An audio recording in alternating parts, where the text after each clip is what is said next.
Hi friends, welcome back to our channel TNPSC kingdom. இன்றைக்கி நாம் இந்திய அரசியலமைப்பு தொடக்கம் பார்ட் 3 பார்க்க போகிறோம். பார்ட் 1 அண்ட் பார்ட் 2 பார்க்காதவங்க வீடியோ லிங்க் நம்ம சேனல் டிஸ்கிரிப்ஷனில் இருக்குது. ஸோ பார்த்துட்டு வந்துடுங்க, அப்போ தான் கிளாரிட்டி கிடைக்கும். அண்ட் நம்ம சேனலை இன்னும் சப்ஸ்கிரைப் பண்ணலைன்னா மறக்காமல் பண்ணிவிடுங்க. ஸோ கிளாஸ்குள்ளே போகிறதுக்கு முன்னாடி, உங்கள் கனவு தூங்கும்போது வருவது அல்ல, அது உங்களை தூங்க விடாதது. இது அப்துல் கலாம் ஐயா சொன்னது. அப்படின்னா நம்ம கனவுக்காக தூங்குறதுக்கு முன்னாடியும் எந்திரிக்கும் போதும் எவ்வளோ எஃபர்ட் போடணும், எவ்வளோ நேரம் ஸ்பெண்ட் பண்ணணும், அதுக்காக எவ்வளோ ஹார்ட் ஒர்க் பண்ணணுன்றத நம்ம தான் எப்போவுமே யோசிச்சுட்டே இருக்கணும். அதுக்காக எஃபர்ட் போட ரெடியாக இருக்கணும். ஸோ உங்கள் கனவுக்கு எஃபர்ட் போட நாங்கள் ரெடி ஆகிட்டோம். ஸோ நீங்களும் ரெடி ஆகிடுங்க. வாங்க கிளாஸ்க்குள்ளே போகலாம். இதுக்கு முன்னாடி இந்திய கவுன்சில் சட்டம் அதெல்லாம் நம்ம பார்த்துருப்போம். ஸோ அதெல்லாம் பார்த்துட்டு வந்துடுங்க. அப்போ தான் உங்களுக்கு இந்த கிளாஸ்க்கு ஒரு கிளாரிட்டி கிடைக்கும். ஃபஸ்ட்டு இந்திய அரசு சட்டம் 1919. ஸோ இது எதுக்குன்னா, இந்த சட்டத்தில் முதல்ல ஆகஸ்ட் அறிக்கை 1917. 1916 தன்னாட்சி இயக்கம் முதல் உலகப்போர் இந்தியாவில் மிக தீவிரமான இயக்கமாக மாறியது. ஆகஸ்ட் 20 1917 முதல் உலகப் போரில் இந்தியர்கள் ஆங்கிலேயர்களுக்கு உதவியதால் இந்திய வெளியுறவு செயலர் மாண்டேகு இங்கிலாந்து பொது சபையில் ஒரு முக்கிய அறிக்கையை வெளியிட்டார். அதுவே ஆகஸ்ட் அறிக்கை ஆகும். ஸோ இந்த ஆகஸ்ட் அறிக்கை எதுக்குன்னா, உலகப்போர் நடக்கும்போது மற்ற நாட்டோட போர் புரியறதுக்கு ஆங்கிலேயர்களுக்கு இந்தியாவோட உதவி தேவைப்படுது. ஸோ இந்தியர்களை அமைதியாக வைக்கிறதுக்கும் அந்த வேர்ல்டு வாரில் இந்தியர்களோட ஆதரவு பெறத்துக்கும் இவங்க சில அறிக்கைகள் விடுறாங்க. அதுதான் ஆகஸ்ட் அறிக்கை. அப்போ என்ன சொல்கிறாங்கன்னா, நாங்கள் உங்களுக்கு சில பகுதிகளை கொடுக்குறோம், உங்களுக்கு நாங்கள் நிறைய ஹெல்ப் பண்ணுறோம் அப்படின்னு சொல்லி தான் அந்த ஆகஸ்ட் அறிக்கையை விடுறாங்க. ஆனால் பின்னாடி அதை செஞ்சாங்களான்னு கேட்டால் இல்லை. ஸோ இந்த அறிக்கையால் இந்தியர்களுக்கு பெருசாக திருப்தி எதுவுமே கிடைக்கல. அடுத்தது சிறப்புகள். பிரிட்டிஷின் பேரரசின் பகுதியாக உள்ள இந்தியாவிற்கு படிப்படியாக பொறுப்பாட்சி வழங்குதல். நிர்வாகத்தின் ஒவ்வொரு துறையிலும் இந்தியர்கள் அதிகமாக பங்கேற்க வாய்ப்பளித்தல். தன்னாட்சி நிறுவனங்கள் முறையாக வளர்த்தல். ஸோ இதோட சிறப்பு அதான் நான் சொன்ன மாதிரி தான். இதோட சிறப்பு என்னென்னா, இந்தியர்களுக்கு பங்கு கொடுக்கறதாகவும் இந்தியர்களுக்கு கொஞ்சம் கொஞ்சமாக பொறுப்பு வழங்குறதாகவும் தன்னாட்சி நிறுவனத்தெல்லாம் முறையாக வளர்க்குறதுக்காகவும் இந்த ஆகஸ்ட் அறிக்கையை வெளியிடுறாங்க. அடுத்தது மாண்டேகு செம்ஸ்போர்ட் கூட்டறிக்கை 1918. இந்தியாவிற்கான வெளியுறவு செயலாளர் மாண்டேகுவும் இந்திய வைஸ்ராய் சேம்ஸ்போர்டும் இந்திய அரசியலமைப்பு சீர்திருத்தங்கள் பற்றிய கூட்டறிக்கையை தயாரித்து வெளியிட்டனர். ஜூலை 8 1918 வெளியிடப்பட்டது. இது மான்போர்ட் அறிக்கை எனவும் அழைக்கப்படுகிறது. ஸோ மாண்டேகு சேம்ஸ்போர்ட் கூட்டறிக்கையை வெளியிட்டவர்கள் எட்வின் மாண்டேகும் லார்ட் ஜேம்ஸ் போர்டும் தான். இந்தியர்களுக்கு கொஞ்சம் கொஞ்சமாக சுயாட்சி கொடுக்கறதுக்காக பிரிட்டிஷ் அரசு திட்டமிட்ட அறிக்கை இது. ஸோ அதை தான் மாண்டேகு ஜேம்ஸ் போர்ட் கூட்டறிக்கை அப்படின்னு சொல்கிறாங்க. கொஞ்சம் கொஞ்சமாக சில சீர்திருத்தங்களும் கொண்டு வராங்க. அண்ட் இந்தியர்களுக்கு நாங்கள் நிறைய பகுதிகளை கொடுக்குறோம், கொஞ்சம் கொஞ்சமாக சுயாட்சி வழங்குகிறோம் அப்படின்னு சொல்லி தான் இந்த மாண்டேகு ஜேம்ஸ் போர்ட் கூட்டறிக்கையை வெளியிடுறாங்க. ஸோ இதில் சிறப்புகள் அப்படின்னு பார்த்தா, இந்தியாவில் படிப்படியாக பொறுப்புள்ள அரசாங்கம் அறிமுகப்படுத்தப்பட வேண்டும். இந்திய அரசாங்கம் பிரிட்டிஷ் நாடாளுமன்றத்திற்கு முழு பொறுப்பாக இருக்க வேண்டும். உள்ளாட்சி அமைப்புகள் சுயேட்சையாக செயல்பட வேண்டும். மாகாணங்களில் இரட்டை ஆட்சி அறிமுகப்படுத்த வேண்டும். இதில் என்ன சொல்கிறாங்கன்னா, மாகாணத்தில் இரட்டை ஆட்சி கொண்டு வரதுக்காகவும் நிறைய உள்ளே இருக்க அமைப்புகளை சுய ஆட்சி கொண்டு வரதுக்காகவும் இந்திய அரசாங்கம் பிரிட்டிஷ் நாடாளுமன்றத்துக்கு முழுசாக பொறுப்பாக இருக்கிறதாகவும் அண்ட் இந்தியாவில் நிறைய பொறுப்பான அரசாங்கம் அறிமுகப்படுத்தணும் அப்படின்ற சிறப்புகள் எல்லாம் இந்த மாண்டேகு செம்ஸ்போர்ட் கூட்டறிக்கையில் இருக்குது. அடுத்தது இந்திய அரசு சட்டம் 1919 முக்கிய கூறுகள். 1919 இந்திய அரசு சட்டம் இந்திய கூட்டறிக்கையின் அடிப்படையிலேயே இயற்றப்பட்டது. இது மாண்டேகு ஜேம்ஸ்போர்ட் சீர்திருத்தம் என்று அழைக்கப்படுகிறது. பிப்ரவரி 1921 இச்சட்டம் நடைமுறைக்கு வந்தது. ஸோ அடுத்து மத்தியில் 2 அவைகள் மற்றும் மாகாணங்களில் இரட்டை ஆட்சி அறிமுகப்படுத்தப்பட்டது. 10 ஆண்டு சட்ட அமலாக்கத்திற்கு பிறகு இதன் செயல்பாடுகளை ஆய்வு செய்து அறிக்கை வழங்க வேண்டும் என இச்சட்டத்தில் குறிப்பிடப்பட்டது. இந்திய அரசு சட்டம். இது மாண்டேகு ஜேம்ஸ் போர்ட் அறிக்கை இருக்கு இல்லையா, அது அடிப்படையில் கொண்டு வராங்க. ஸோ இதில் நிறைய சட்டங்கள் நடைமுறை கொண்டு வரணும்னு பார்க்குறாங்க. இது எப்போ 1919 அந்த கூட்டறிக்கையின் அடிப்படையில் இயற்றப்படுது. இதை மாண்டேகு ஜேம்ஸ் போர்ட் சீர்திருத்தம் அப்படின்னு சொல்கிறாங்க. ஆனால் இது எப்போ நடைமுறைக்கு வருதுன்னா பிப்ரவரியில் 1921 இச்சட்டம் நடைமுறைக்கு வருது. இதில் மத்தியில் 2 அவை, மாகாணங்களில் இரட்டை ஆட்சி இதெல்லாம் அறிமுகப்படுத்துகிறாங்க. ஸோ மத்தியில் 2 அவைனா மேலவை கீழவை அந்த மாதிரி 2 அவைகள் வருது. அண்ட் மாகாணத்தில் இரட்டை ஆட்சி அறிமுகப்படுத்துகிறாங்க. 10 ஆண்டுகளுக்கு அப்புறம் இந்த சட்டத்தோட அறிக்கையை வெளியிடணும் ஆய்வு செஞ்சு அப்படின்னு சொல்கிறாங்க. அடுத்தது மத்தியில் 2 அவைகள். 1919 ஆண்டு இந்திய அரசு சட்டம் மத்திய அரசின் அதிகாரங்கள், அலுவல்கள் மற்றும் மத்திய மாகாண கூட்டாட்சி உறவை நன்கு வரையறுத்தது. மத்தியில் சட்டப்பேரவை மற்றும் மாநிலங்களவை என 2 அவை கொண்ட சட்டமன்றத்தை உருவாக்கியது. சட்டப்பேரவை உறுப்பினர்கள் 145, அதில் 41 நியமன உறுப்பினர்கள். மாநிலங்களவை உறுப்பினர்கள் 60, அதில் 26 நியமன உறுப்பினர்கள். அடுத்து மாகாணங்களில் இரட்டை ஆட்சி. 1919 ஆண்டு இந்திய அரசு சட்டம் மாகாண ஆட்சி முறைக்கு முக்கியத்துவம் கொடுத்தது. மாகாணங்களில் இரட்டை ஆட்சி அறிமுகப்படுத்தப்பட்டது. மாகாண சட்டப்பேரவைகள் பெரும்பான்மையாக தேர்ந்தெடுக்கப்பட்டவர்களுடன் விரிவுபடுத்த இச்சட்டம் வகை செய்தது. இரட்டை ஆட்சி என்பது அரசாங்கத்தின் முக்கிய துறைகளை பிரிட்டிஷ் ஆளுநர் தன்னுடைய கட்டுப்பாட்டில் வைத்துக்கொண்டு பிற துறைகளை தேர்ந்தெடுக்கப்பட்ட இந்தியர்களிடம் அதிகார பகிர்வு செய்யப்படுவதாகும். ஆளுநர் கட்டுப்பாட்டில் இருக்கும் துறைகள் ஒதுக்கப்பட்ட துறைகள் என்றும், தேர்ந்தெடுக்கப்பட்ட இந்திய சட்டமன்ற உறுப்பினர்கள் நிர்வகிக்கும் துறைகள் மாற்றப்பட்ட துறைகள் என்றும் அறியப்பட்டன. பம்பாய், மெட்ராஸ், வங்காளம், உத்தரப்பிரதேசம், அசாம், பீகார், ஒரிசா மற்றும் பஞ்சாப் ஆகிய 8 மாகாணங்களிலும் சட்டமன்றம் அமைக்கப்பட்டது. இச்சட்டமன்ற உறுப்பினர்களில் பெரும்பான்மையினர் மக்களால் தேர்ந்தெடுக்கப்படுவர். சிலர் அரசாங்க நியமன உறுப்பினர்களாக இருப்பர். 3 ஆண்டுகள் மாகாண சட்டமன்றம் செயல்படும். ஸோ மாகாணங்களில் இரட்டை ஆட்சி முறை. அடுத்து மத்தியில் 2 அவைகள். ஏற்கனவே சொன்ன மத்தியில் சட்டமன்ற மாநில அவை, மேலவை 1, கீழவை 1. அது மத்தியில் 2 அவைகள் இருக்குது.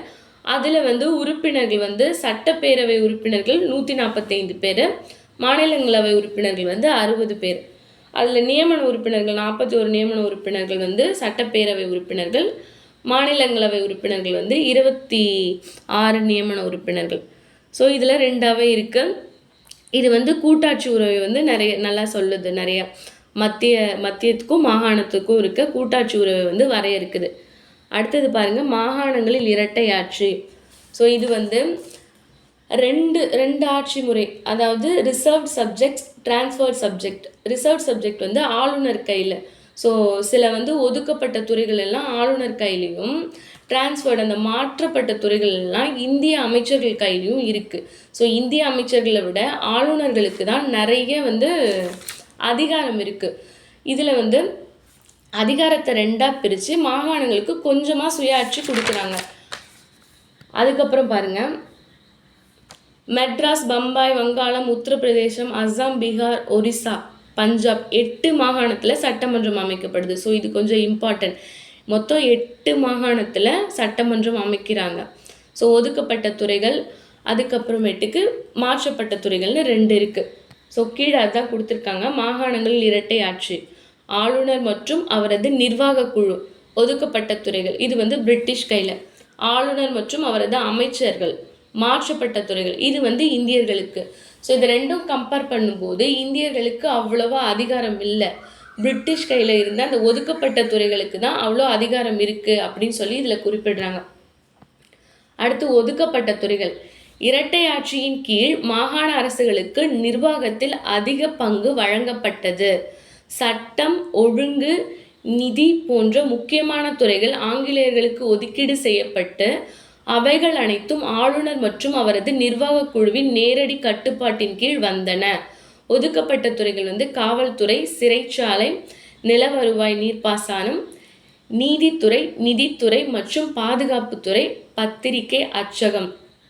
ஸோ முன்னாடியே சொன்ன மாதிரி தான் ஒதுக்கப்பட்ட துறைகள் வந்து ஆளுநர் கட்டுப்பாடில் இருக்குது.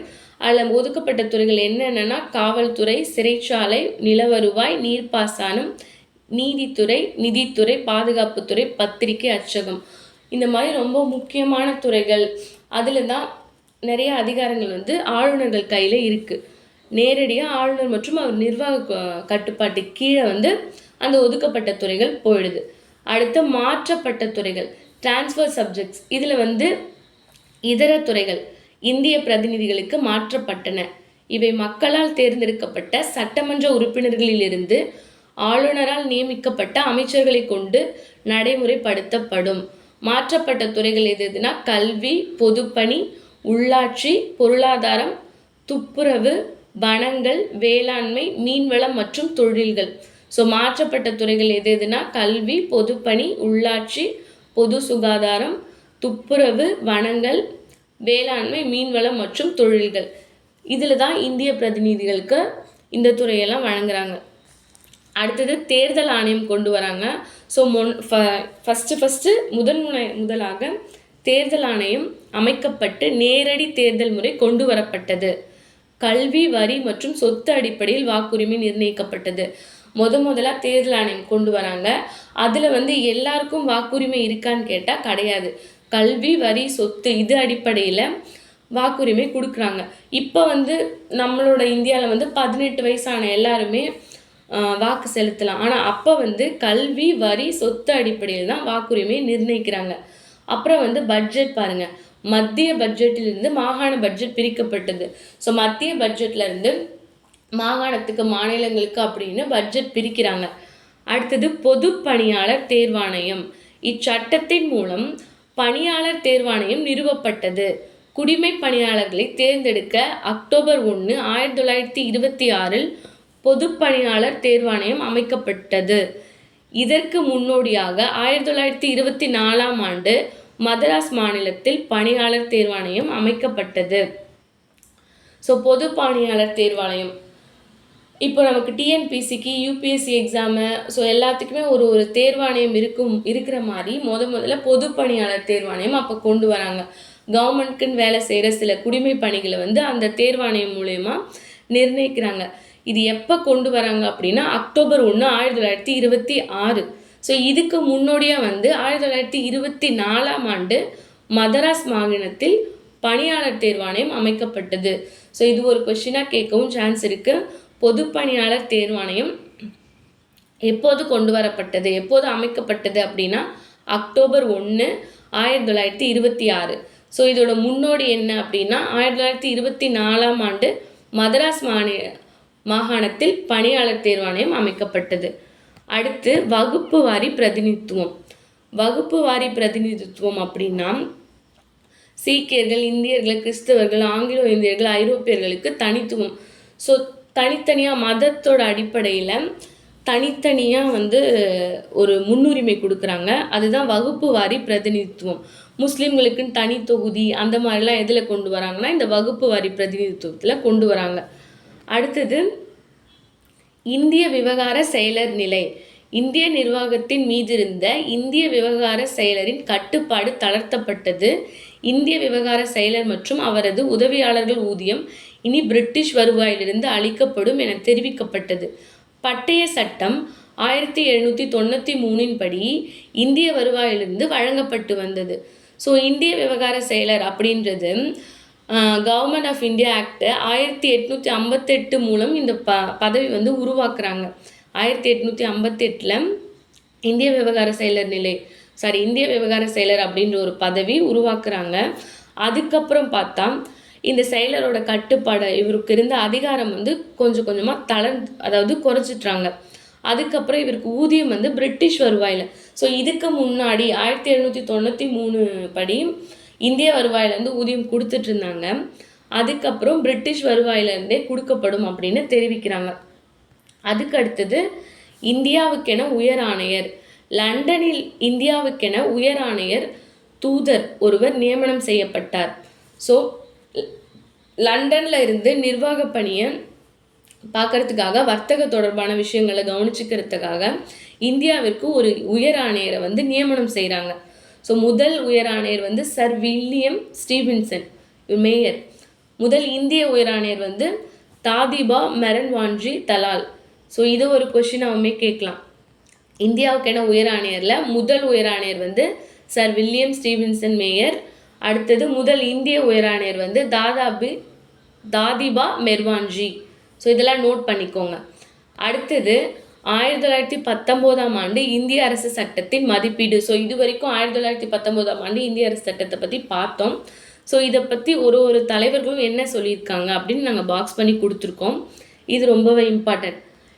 இரட்டை ஆட்சியை காங்கிரஸ் கடுமையாக எதிர்த்தது. மேலும் இச்சட்டம் ஏமாற்றத்தையும் அதிருப்தி அளிப்பதாகவும் காங்கிரஸ் தெரிவித்தது. ஸோ அதான் இந்தியர்களுக்கு நிறைய பகுதி கொடுக்குறேன், இந்தியர்களுக்கு சுயாட்சி வழங்குறேன் அப்படின்னு சொல்லிட்டு அதை எதுவுமே நிறைவேற்றாமல் போனதால் இது அதிருப்தி அளித்ததாக காங்கிரஸ் வந்து தெரிவிக்கிறாங்க. அடுத்து காந்தியடிகள் என்ன சொல்லியிருக்காங்கன்னா, ரொட்டி கேட்டதற்கு கல் தான் கிடைத்தது அப்படின்னு காந்தியடிகள் சொல்லியிருக்காரு. ரொட்டி கேட்டதற்கு கல் தான் கிடைத்தது காந்தியடிகள். அடுத்தது இந்திய அரசு சட்டம் 1919 ஆங்கிலேயரின் பெருந்தன்மையற்ற செயல் என்றும் இவற்றை ஏற்பது இந்தியர்களுக்கு மதிப்புடை ஆகாது அப்படின்னு அன்னி பெசன்ட் சொல்லியிருக்காங்க. இது ஒரு தன்மை இல்லாத செயல், இதை வந்து இந்தியர்கள் ஏற்றாங்கன்னா இந்தியர்களுக்கு ஒரு மதிப்பே கிடையாது அப்படின்னு அன்னி பெசன்ட் சொல்லியிருக்காங்க. 1919ஆம் ஆண்டு சட்டம் இந்திய வரலாற்றில் புதிய சகாப்தம். இதை வந்து யார் சொல்கிறாங்கன்னா BM சர்மா. 1919ஆம் ஆண்டு சட்டம் வந்து இந்திய வரலாற்றில் ஒரு புதிய சகாப்தம் அப்படின்னு BM சர்மா சொல்கிறாரு. இந்தியாவில் நாடாளுமன்ற ஜனநாயகம் ஏற்படுவதற்கும் இந்தியா காலனி ஆதிக்கத்திலிருந்து விடுபடுவதற்கும் இச்சட்டம் காரணமாக இருந்தது. இது வந்து B. சச் சொல்கிறார். இந்திய நாடாளுமன்ற ஜனநாயகம் ஏற்படுவதற்கும் இந்தியா காலனி ஆதிக்கத்திலிருந்து விடுபடுவதற்கும் இச்சட்டம் காரணமாக இருந்தது, B. சச் சொல்கிறார். அடுத்தது ஸோ இவ்வளோ நேரம் இந்திய அரசு சட்டம் 1919 அந்த ஆக்ட் பார்த்தோம். அடுத்தது இந்திய அரசு சட்டம் 1935 பார்க்கலாம். இதோட இயற்றப்பட்ட படிநிலை வளர்ச்சி. ஃபஸ்ட்டு 1935 சட்டம் வந்து பல கட்ட அரசியல் விவாதம் அறிக்கை மூலம் தான் உருவாகுது. 1919 சட்டம் கொண்டு வந்து அது வந்து தோல்வி அடையுது. நிறைய நடைமுறைப்படுத்தாமல் போகிறதால அது வந்து தோல்வி அடையுது.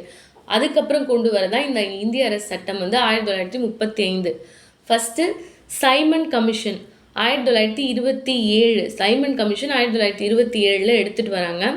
நவம்பர் 26, 1927 மாண்டேகு சேம்ஸ்போர்ட் சீர்திருத்தத்தை ஆய்வு செய்ய சர் ஜான் சைமன் என்பவர் தலைமையில் 7 பேர் கொண்ட குழு அமைக்கப்பட்டது. பிப்ரவரி 3, 1928 சைமன் குழு பம்பாய் வந்தது. இந்தியா முழுவதும் சுற்றுப்பயணம் செய்து இறுதியாக 1930 மே மாதம் அறிக்கை சமர்ப்பித்தது. சைமன் குழு வந்து 1927 அமைக்கிறாங்க. இது வந்து 1919 அந்த சட்டத்தை வந்து ஆய்வு செய்கிறதுக்காக அமைக்கிறாங்க. இந்த குழுவில் 7 பேர் இருக்காங்க. அடுத்தது இதோட அறிக்கைகள்லாம் என்னென்னு பார்த்தா, மாகாணத்தில் இரட்டை ஆட்சி முறையை நீக்கிறது அண்ட் மாகாணங்களுக்கு சுயாட்சி வழங்குறது, பர்மா இந்தியாவிலேருந்து பிரிக்கப்படுறது, மாகாணங்களில் பொறுப்பான அரசை கொண்டு வரது, பிரிட்டிஷ் மற்றும் ராஜ்ய மாகாணங்களை இணைத்து கூட்டாட்சி நிறுவுறது, வகுப்பு வாரி பிரதிநிதித்துவம் தொடருது. இதுக்கு முன்னாடி வகுப்பு வாரி பிரதிநிதித்துவம்னா தனித்தனியாக தொகுதி கொடுத்தாங்க, மதத்தோட அடிப்படையில் தனித்தனியாக தொகுதி கொடுத்தாங்கன்னு சொன்னேன் இல்லையா.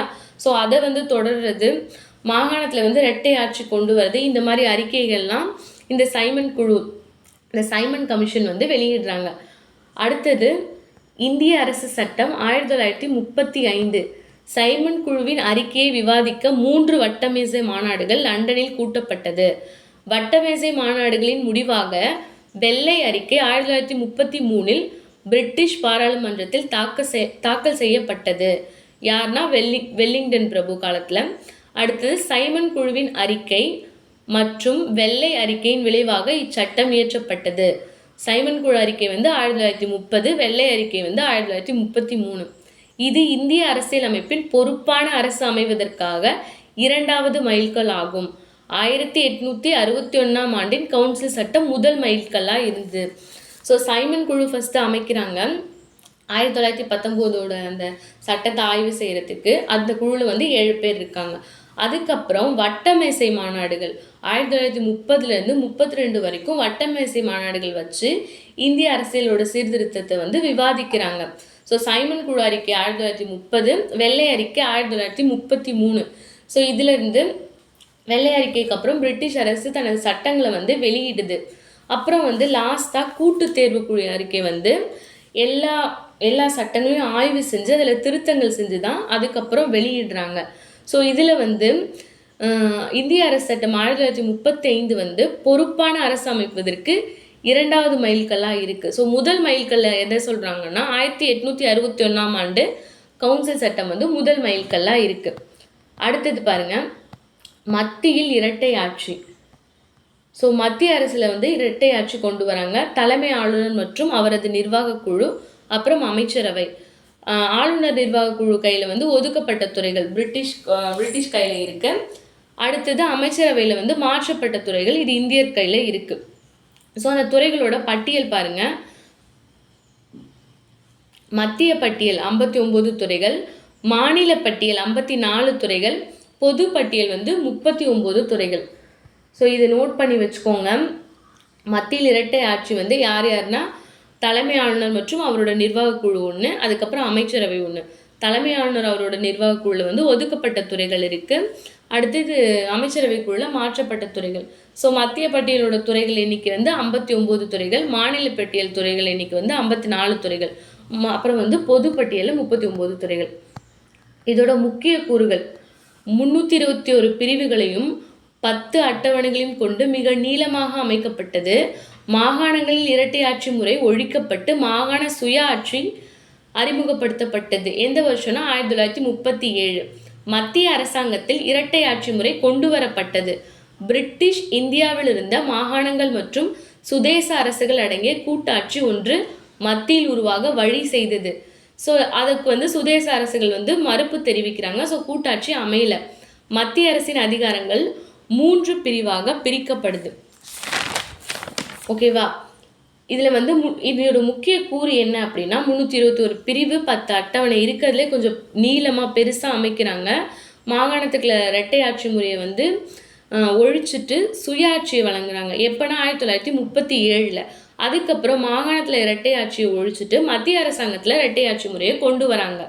ஸோ பிரிட்டிஷ் இந்தியாவில் இருந்த மாகாணங்களும் சுதேச அரசுகள் ரெண்டுத்தையும் அடக்கி ஒரு கூட்டாட்சி அமைக்க ட்ரை பண்ணுறாங்க.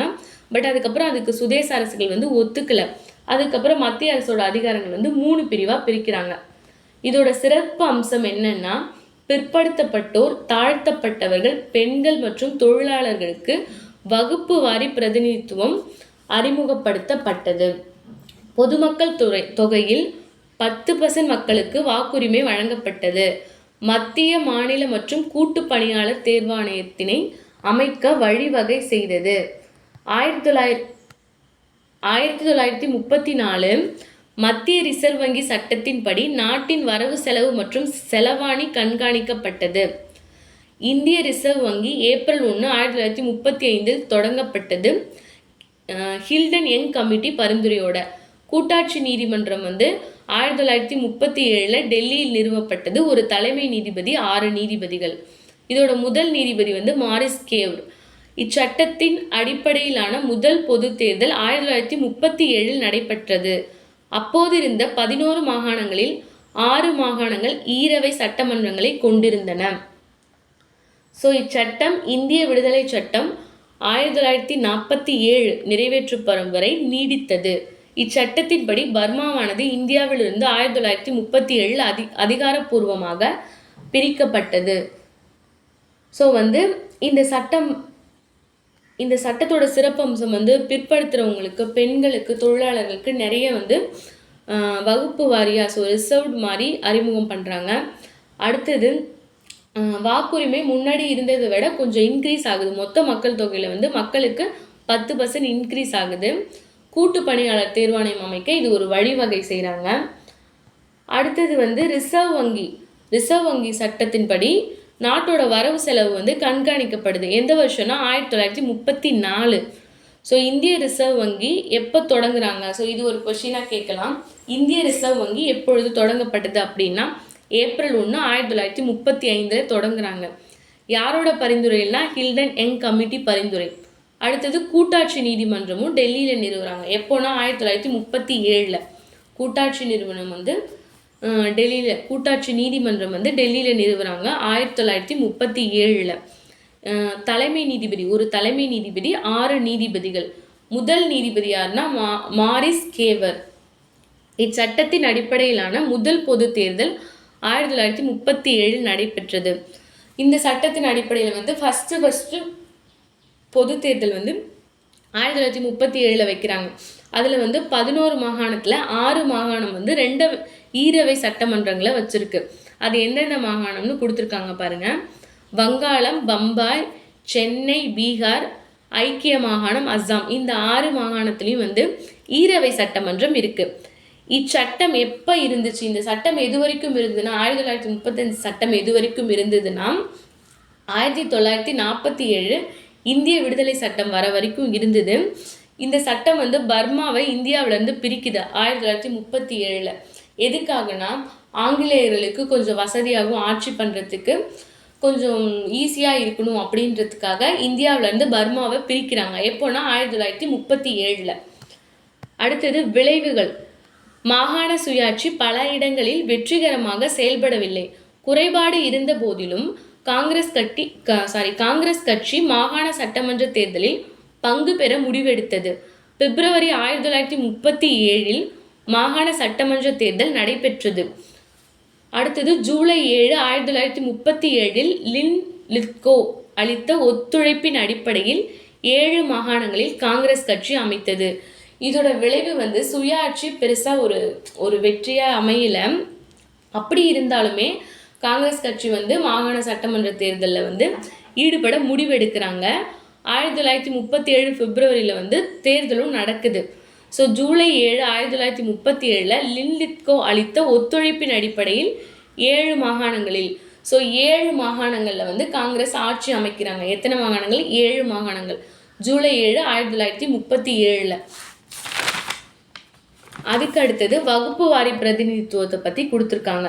ஸோ இது என்னன்னா ஆங்கிலேயர் பிரித்தாளும் கொள்கையை கடைபிடிக்கும் நோக்கில் மத அடிப்படையிலான பிரிவுக்கு அடித்தளமிட்டனர். 1909 கொண்டு வரப்பட்ட மிண்டோ மார்லி சீர்திருத்தம் முஸ்லிம்களுக்கு தனி பிரதிநிதித்துவம் வழங்கியது.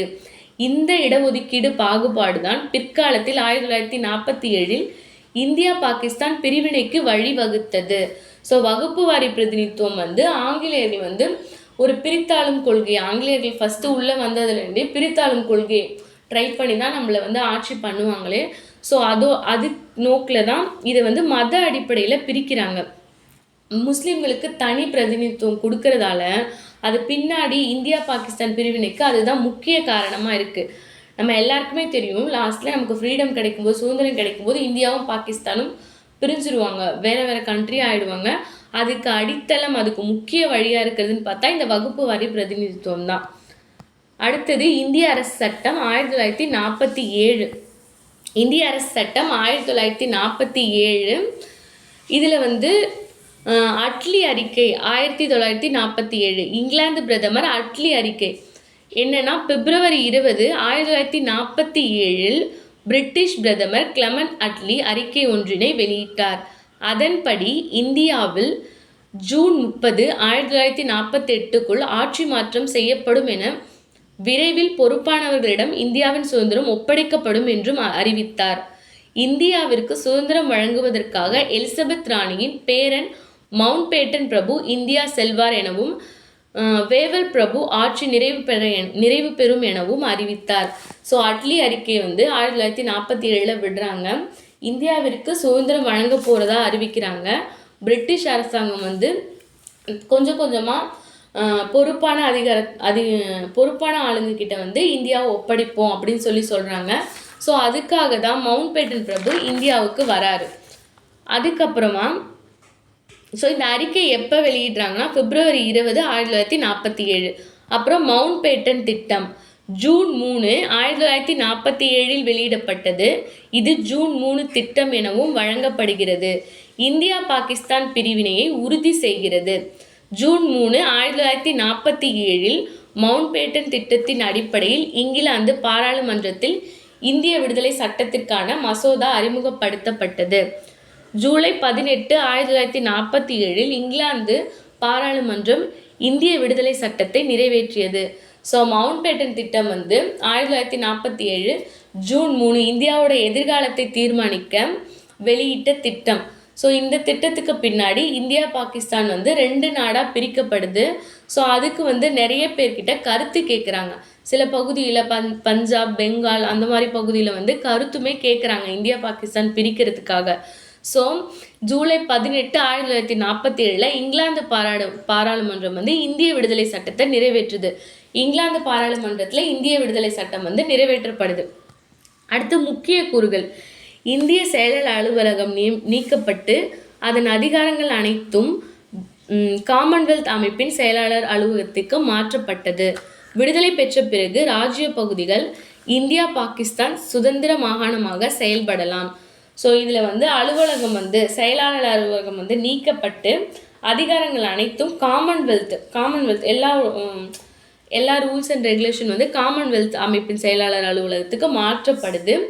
விடுதலை பெற்ற பிறகு ராஜ்ய பகுதிகள் இந்தியா பாகிஸ்தான் சுதந்திர மாகாணம், அதான் இந்தியா பாகிஸ்தானை 2 நாடாக பிரிக்கிறாங்க, சுதந்திர மாகாணமாக செயல்படலாம் அப்படின்னு சொல்கிறாங்க.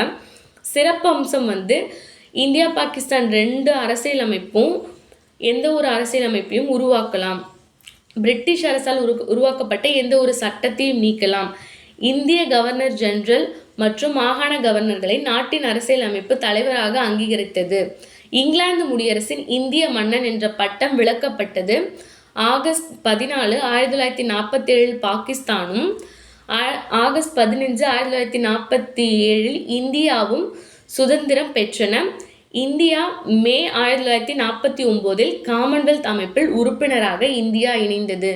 ஸோ இது என்ன சொல்லுதுன்னா, இதோட சிறப்பு அம்சம் என்னன்னா, மவுண்ட் பேட்டன் திட்டத்தோட சிறப்பு அம்சம் அப்படி என்னன்னா, எந்த ஒரு அரசியலமைப்பையும் உருவாக்கலாம். 2 நாட்டோட அரசியலமைப்பில் எந்த ஒரு அரசியலமைப்பையும் உருவாக்கலாம். அதுக்கப்புறம் கவர்னர் ஜெனரல், மாகாண கவர்னர் நாட்டின் அரசியலமைப்பு தலைவராக அங்கீகரிக்கிறாங்க. முடியரசன் அப்படின்ற பட்டம் நீக்கப்படுது. ஆகஸ்ட் 14, 1947 பாகிஸ்தானும் ஆகஸ்ட் 15, 1947 இந்தியாவும் சுதந்திரம் பெற்றாங்க. ஸோ இது ஒரு கொஸ்டினாக கேட்கும் நிறைய சான்ஸ் இருக்குது. பாகிஸ்தானோட சுதந்திரம் என்னைக்குன்னா ஆகஸ்ட் 14, 1947. இந்தியாவோட சுதந்திரம் ஆகஸ்ட் 15, 1947. அதுக்கப்புறம் காமன்வெல்த் அமைப்பில் இந்தியா எப்போ உறுப்பினராக இணையுது அப்படின்னா மே 1949. அடுத்தது சுதந்திர தினத்தன்னைக்கு நேரு ஒரு உரை, ஒரு விதியுடன் ஒரு ஒப்பந்தம் அப்படின்னு ஒரு உரை பேசுகிறாரு, சுதந்திர தின உரை. அது என்னன்னா, நீண்ட நாட்களாக விதியுடன் ஒரு ஒப்பந்தம் செய்து கொண்டிருந்தோம். இப்போது அதிலிருந்து மீள வேண்டிய நேரம் வந்துவிட்டது. உலகமே உறங்கிக் கொண்டிருக்கும் நேரத்தில் இந்தியா விழித்து கொண்டது. இந்த புனிதமான நேரத்தில் இந்தியாவின் சிறந்த மனித நேயத்திற்காகவும் இந்தியாவிற்கும் அதன் மக்களுக்கும் சேவை செய்வதற்கும் நம்மை நாம் அர்ப்பணிக்க வேண்டும். ஜவஹர்லால் நேரு, ஆகஸ்ட் 15, 1947. இவர் என்ன சொன்னார்னா, ரொம்ப நாளாக நம்ம வச்சிருந்த ஒரு ஒப்பந்தம் செஞ்சுருந்தோம், அதுலேருந்து மீள வேண்டிய நேரம் வந்துருச்சு. ஸோ நமக்கு சுதந்திரம் எல்லாரும் தூங்கிட்டு இருக்க நேரத்தில் தான் கிடச்சிதுன்னு நமக்கு தெரியும். ஸோ எல்லாரும் தூங்கிட்டு இருக்கும்போது இந்தியா விழிச்சிருச்சு அப்படின்னு சொல்கிறாரு. இந்த நேரத்தில் நம்ம நம்மளோட இந்தியாவிற்காகவும் மனித நேயத்துக்காகவும் மக்கள் சேவைக்கு செய்யறதுக்காகவும் நம்ம அர்ப்பணிக்கணும் அப்படின்னு சொல்லிட்டு ஒரு உரை கொடுக்குறாரு. அடுத்தது பாருங்கள், இந்த டேபிளர் காலம் எந்தெந்த துறையில் எப்பப்போ எந்த தலைவர்கள் இருந்தாங்க அப்படின்னும் 3 டேபிளர் காலமாக பிரித்து கொடுத்துருக்கோம். இதை நான் ஜஸ்ட் ரீட் பண்ணுறேன், இதை நோட் பண்ணி வச்சுக்கோங்க, இது இம்பார்ட்டன்ட், ஓகேவா? துறைகள்: இடைக்கால அரசாங்க அமைச்சரவை, சுதந்திர இந்தியாவின் முதல் அமைச்சரவை. ஃபஸ்ட்டு வெளியுறவு, காமன்வெல்த் உறவுகள். இதில் இடைக்கால அரசாங்கத்தில் ஜவஹர்லால் நேருவும், சுதந்திர இந்தியாவின் முதல் அமைச்சரவையில் அதுலேயும் ஜவஹர்லால் நேரு தான் இருக்கார். அடுத்தது உள்துறை தகவல் ஒளிபரப்பு. இதில் முதல்ல சர்தார் வல்லபாய் படேல், அதுக்கப்புறமும் சர்தார் வல்லபாய் படேல் தான் இருக்கார். அடுத்தது உணவு மற்றும் விவசாயம். இதில் ராஜேந்திர பிரசாத் தான் ஃபஸ்ட்டு இருக்கார், அதுக்கப்புறமும் ராஜேந்திர பிரசாத் தான். இது நோட் பண்ணிக்கோங்க. துறைகள்: இடைக்கால அரசாங்க அமைச்சரவை, சுதந்திர இந்தியாவின் முதல் அமைச்சரவை. இந்த பேஸில் தான் இப்போ நான் ரீட் பண்ணுறேன், நோட் பண்ணிக்கோங்க. அடுத்தது தொழிலாளர் துறை, ஜெகஜீவன் ராம். ஃபஸ்ட்டு ஜெகஜீவன் ராம், அதுக்கப்புறமும் ஜெகஜீவன் ராம் தான். அடுத்து பாதுகாப்புத்துறை, சர்தார் பல்தேவ் சிங். இந்த பக்கமும் சர்தார் பல்தேவ் சிங் தான். அடுத்தது நிதித்துறையில் முதல்ல லியாகத் அலிகான், அப்புறம் பார்த்தா ஆர்கே சண்முகம் செட்டியார்.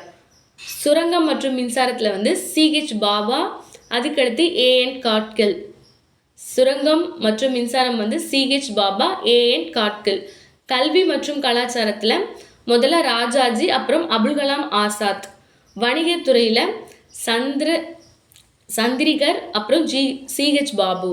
சட்டத்துறையில் ஜோகீந்திரநாத் மண்டல், அப்புறம் பிஆர் அம்பேத்கர். முதல்ல ஜோகீந்திரநாத் மண்டல் இருக்காங்க, அப்புறம் பிஆர் அம்பேத்கர். சுகாதாரத்துறையில் காஷ் நாஃபர் அலிகான் முதல்ல, அடுத்தது ராஜ்குமாரி அம்ரித் கவுர். அடுத்தது தொழிற்சாலை மற்றும் விநியோகத்துறையில் ஜான் மாத்தாய் முதல்ல, அதுக்கப்புறம் ஷியாம் பிரசாத் முகர்ஜி. அடுத்தது ரயில்வே மற்றும் போக்குவரத்து துறையில் ஆசாப் அலி ஜான் மாத்தாய். அடுத்தது அஞ்சல் மற்றும் வான் போக்குவரத்தில் அப்துல் ராப் நிஸ்தார். அதுக்கடுத்தது தகவல் தொடர்பு துறையில் ரெண்டாவது, முதல்ல யாரையுமே இல்லை, அதுக்கப்புறம் ரஃபி அகமத் கிட்வாய். ஸோ அடுத்தது இது இந்த பாக்ஸ் பண்ணி கொடுத்துருக்கோம், ஏன்னா இது இம்பார்ட்டன்ட். இந்திய குடிமை பணி ICS அப்படின்னு சொல்லி எக்ஸாம் நடத்துகிறாங்கல்ல, அதோட வரலாறு. 1773ஆம் ஆண்டு வாரன் ஹேஸ்டிங்ஸ் வங்காளத்தின் கவர்னர் ஜெனரலாக இருந்தபோது முதலில் மாவட்ட ஆட்சியர் என்ற பதவியை உருவாக்கினார். இது முக்கியமாக வரி வசூல் செய்வதற்காகவும் வருவாய் நிர்வாகத்திற்காகவும் ஏற்படுத்தப்பட்டது. ஃபஸ்ட்டு மாவட்ட ஆட்சியர் அப்படின்றத வாரன் ஹேஸ்டிங்ஸ் கொண்டு வராரு. எந்த இயர்னா 1773. ஸோ கலெக்டர் அப்படின்ற ஒரு பதவி, மாவட்ட ஆட்சியர் அப்படின்ற பதவியை உருவாக்குறாரு. இது வரி வசூல் செய்வதற்கும் வருவாய் நிர்வாகத்துக்கும் ஏற்படுத்தப்பட்டது. அடுத்தது 1853 மற்றும் 1858 சட்டங்களின் விளைவாக இந்திய நிர்வாக பணிகள் திறமை அடிப்படையில் மாற்றப்பட்டன. ஸோ எல்லா பணியும் திறமையை பேஸ் பண்ணி அதுக்கப்புறம் மாற்றுறாங்க. போட்டித் தேர்வு வைக்கிறாங்க. எப்போனா 1854 மெக்கோலோ குழுவின் பரிந்துரையின்படி லண்டனில் தேர்வுகள் நடத்தப்பட்டன. ஸோ லண்டனில் போட்டித் தேர்வு நிறைய வைக்கிறாங்க. அது வச்சு அதுக்கப்புறம் குடிமை பணியில் பணியாளர்களை தேர்வு செய்கிறாங்க. சத்யேந்திரநாத் தாகூர் 1863ஆம் ஆண்டு இந்திய குடிமை பணிக்கு தேர்வான முதல் இந்தியர். இவர் ரவீந்திரநாத் தாகூரோட சகோதரர் சத்யேந்திரநாத் தாகூர். இது ரிப்பீட்டட் கொஷின். இந்த கொஷின் இதுக்கு முன்னாடி ரிப்பீட்டடாக கேட்டிருக்காங்க. ஸோ இதை நோட் பண்ணிக்கோங்க. இந்திய குடிமை பணிக்கு தேர்வான முதல் இந்தியர் 1863ஆம் ஆண்டு யாருன்னு கேட்டால் சத்யேந்திரநாத் தாகூர். இவர் ரவீந்திரநாத் தாகூரோட சகோதரர். அடுத்தது சுதந்திர இந்தியாவின் முதல் கவர்னர் ஜெனரல் யாருன்னா மவுண்ட் பேட்டன் பிரபு. சுதந்திர இந்தியாவின் முதல் இந்திய கவர்னர் ஜெனரல் ராஜகோபால் ஆச்சாரியார். ரெண்டுத்துக்கும் வித்தியாசம் இருக்கு. சுதந்திர இந்தியாவின் முதல் கவர்னர் ஜெனரல் மவுண்ட் பேட்டன் பிரபு. முதல் இந்திய கவர்னர் ஜெனரல் ராஜகோபால ஆச்சாரியார். அடுத்து ராட்க்ளிஃப் தலைமையில் இந்தியா பாகிஸ்தான் எல்லைகளை வரையறை செய்ய குழு அமைக்கப்பட்டது. இந்தியா பாகிஸ்தானுக்கு எந்த எல்லை வேணும், அதாவது 2 நாடாக பிரிக்கிறாங்க இல்லையா இந்தியா பாகிஸ்தானை. ஸோ அதோட எல்லையை வரையறை செய்கிறதுக்கு ஒரு குழு நியமிக்கிறாங்க. அடுத்து பாருங்க, இது எல்லாரோட ஆங்கிலேயர்கள் கவர்னர் ஜெனரலோட ஆட்சி காலமும் அவங்களால கொண்டு வரப்பட்ட சட்டமும் இது ஒரு டேபிளர் காலமாக கொண்டு வந்திருக்கோம். இதையும் நான் ரீட் பண்ணுறேன். நீங்கள் என்ன பண்ணுங்கள், நோட் பண்ணி வச்சுக்கோங்க. இது இம்பார்ட்டன்ட், அதனால தான் நாங்கள் டேபிளர் காலமாக கொடுத்துருக்கோம். ஃபஸ்ட்டு கவர்னர் ஜெனரல் பதவிக்காலம், இயற்றப்பட்ட சட்டங்கள். வாரன் ஹேஸ்டிங்ஸ் பிரபு பதவிக்காலம் 1773 1785 வரைக்கும். இவர் நிறைய சீர்திருத்தங்கள் கொண்டு வராரு. இரட்டை ஆட்சியும் ஒழிக்கிறாரு. ஸோ அவர் கொண்டு வந்த 2 சட்டம் ஒழுங்குமுறை சட்டம் 1773. அடுத்து பிட் இந்திய சட்டம் 1784. அடுத்தது காரன்வாலிஸ் பிரபு 1786 1793 வரைக்கும் பதவிக்காலம். நிலையான நிலவரி திட்டத்தை கொண்டு வராரு 1793. இவர் நிறைய ஊழலையுமே ஒழிச்சிருப்பாரு. அப்புறம் காவல்துறை அமையறதுக்கு, நவீன காவல்துறை அமைக்கிறது யாருன்னு பார்த்தா காரன்வாலிஸ் பிரபு தான். அடுத்தது வெல்லஸ்லி பிரபு 1798 1805 வரைக்கும் இவரோட பதவிக்காலம். இவர் துணைப்படை திட்டத்தை 1798 கொண்டு வராரு. அடுத்தது முதலாம் மிண்டோ பிரபு 1807 1813 வரைக்கும் இவரோட பதவிக்காலம். 2வது சாசன சட்டம் 1813 கொண்டு வராரு. அடுத்தது வில்லியம் பெண்டிங் பிரபு 1828 1835 வரைக்கும் இவரோட பதவிக்காலம். சதி ஒழிப்பு 1829. 3வது பட்டய சட்டம் 1833. இது ரெண்டுமே வில்லியம் பெண்டிங் பிரபு கொண்டு வந்த சட்டம். அடுத்தது டல்ஹவுசி பிரபு, இவரோட பதவிக்காலம் 1848 1856 வரைக்கும். வாரிசு இழப்பு கொள்கை அறிமுகம், சார்லஸ் வுட் கல்வி அறிக்கை 1854 கொண்டு வராரு. அடுத்தது பொதுப்பணித்துறை உருவாக்கத்தையும் 1854 கொண்டு வராரு. அடுத்தது கானிங் பிரபு 1856 1862 வரைக்கும். பெரும் புரட்சி 1857. கல்கத்தா, மும்பை, மெட்ராஸ் பகுதியில் பல்கலைக்கழகத்தை உருவாக்குறாரு. எப்போனா 1857.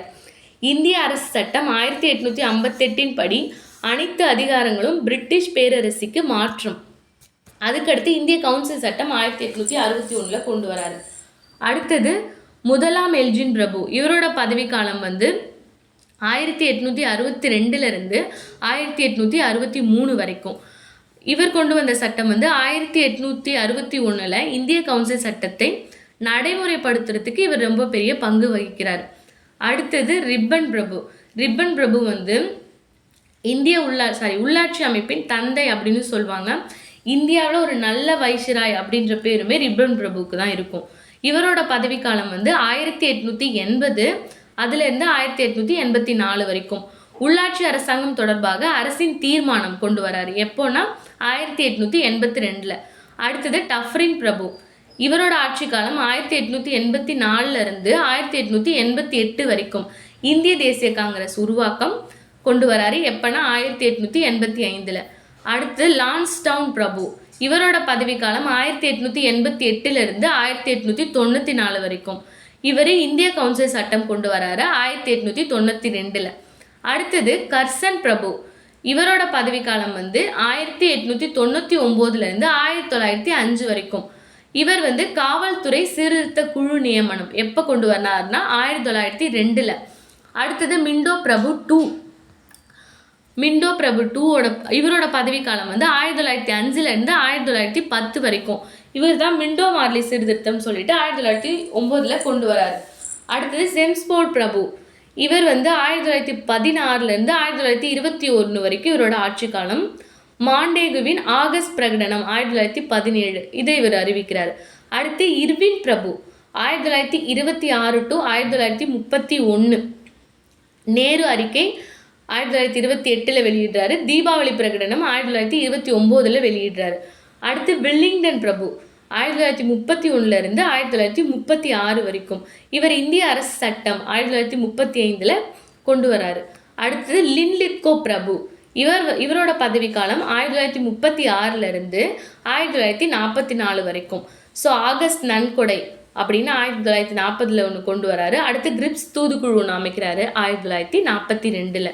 அடுத்து வேவல் பிரபு, இவரோட பதவிக்காலம் 1944 1947 வரைக்கும். கேபினெட் மிஷன் கொண்டு வராரு. இவர் தான் 1946. அடுத்து மவுண்ட் பேட்டன் பிரபு 1947 1948 வரைக்கும் மவுண்ட் பேட்டன் பிரபு இருக்காரு. இவர் ஜூன் 3 திட்டம் 1947 எடுத்துகிட்டு வராரு. அடுத்து ராட்க்ளிஃப் குழு 1947 எடுத்துகிட்டு வராரு. அடுத்து இந்திய சுதந்திரம் அறிவிக்கிற போதும் மவுண்ட் பேட்டன் பிரபு தான் 1947. அதுக்கு அடுத்தது சுதந்திரத்துக்கு அப்புறம் ராஜகோபாலாச்சாரியார் 1948 1950 வரைக்கும். ஸோ கவர்னர் ஜெனரல் பதவி ஒழிக்கிற வரைக்கும் பதவியில் ராஜகோபாலாச்சாரியார் ராஜாஜி தான் இருக்கார். ஓகே ஃப்ரெண்ட்ஸ், இன்னைக்கு கிளாஸ் எல்லாருக்கும் புரிஞ்சிருக்கும் அண்ட் ஈஸியாகவும் இருக்கும்னு நான் நம்புகிறேன். ஸோ இன்றைக்கி நான் ஒரு கொஷின் கேட்குறேன், அதுக்கு ஆன்சர் முதல்ல பண்ணிட்டு போங்க. ஓகேவா? நம்ம குடிமை பணியை பற்றி பார்த்தோம். ஐசிஐஎஸ் தேர்வில் முதல்ல தேர்ச்சி பெற்ற இந்தியர் சத்யேந்திரநாத் தாகூர்னு பார்த்தோம். ஸோ இப்போ நான் கேட்குற கொஷின் என்னென்னா, ஐசிஐஎஸ் தேர்வில் தேர்ச்சி பெற்ற 2வது இந்தியர் யார்? ஸோ ஐசிஐஎஸ் தேர்வில் தேர்ச்சி பெற்ற 2வது இந்தியர் யார் அப்படின்னு இதுக்கு ஆன்சர் தெரிஞ்சால் கமெண்ட் பண்ணிட்டு போங்க.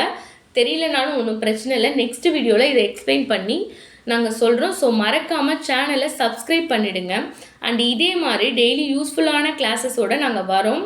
உங்களை மாதிரி தேவைப்படுற உங்கள் ஃப்ரெண்ட்ஸுக்கு ஷேர் பண்ணிவிடுங்க.